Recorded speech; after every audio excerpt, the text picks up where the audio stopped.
So this sign-up form we get out of the box is pretty basic. Sometimes we need to capture more data about a new user. So let's introduce a new field here, driving license.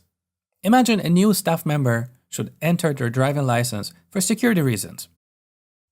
First of all, as I've said before, we always start with the domain. So let's go to the models, open up identity models. Here's our application user. I'm going to add a new property, driving license. And I'm going to decorate this with the required attribute. Otherwise, it's going to be optional. Also, I would like to add string lengths here, 255 characters. Okay, we have changed our domain. Now we should create a migration. Package Manager console, add migration, add driving license to application user. Update database. Beautiful. Now, in case you're wondering what is going to happen to those existing users we have in the database, what is going to be their driving license? Because we marked this property as required, Entity Framework will set them to an empty string, so they are not null.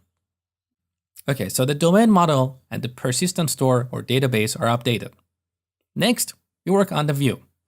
So let's go to Solution Explorer, Views, Account, Register. Let's scroll down.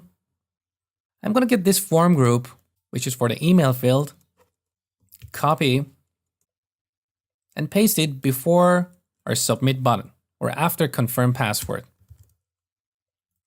Now we change the email property to driving license. But we don't have this property. So let's go to top of this view. The model behind this view is register view model. So we need to add this property in our view model. Put the cursor on the class name and press Ctrl B. Here we are. So prop string driving license. Also, we apply the required attribute here and display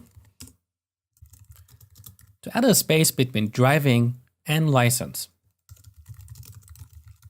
Didn't we use the required attribute just a minute ago? Yes, we did. But there we used it to override the conventions of Entity Framework while migrating the database. But here we're working on the view model. These are two separate things. So back to our view. Okay, now driving license is here. We should also change this email to driving license. And the final step. When this form is posted, we need to get this driving license and put it in our domain object. So let's go to controllers, account controller, and find register action in this drop-down list. The one that takes the view model. Okay, here we're initializing the application user. So I'm going to set the driving license here. Model.driving license. That's all we had to do. Let's test this. Build. Back to the browser. Refresh. I'm going to set the driving license. Register. Beautiful. And now if you go back to our database and look at ASP.NET users table, here's our new user. And if you scroll to the right, here's a driving license. Next, I'm going to show you how to implement social logins.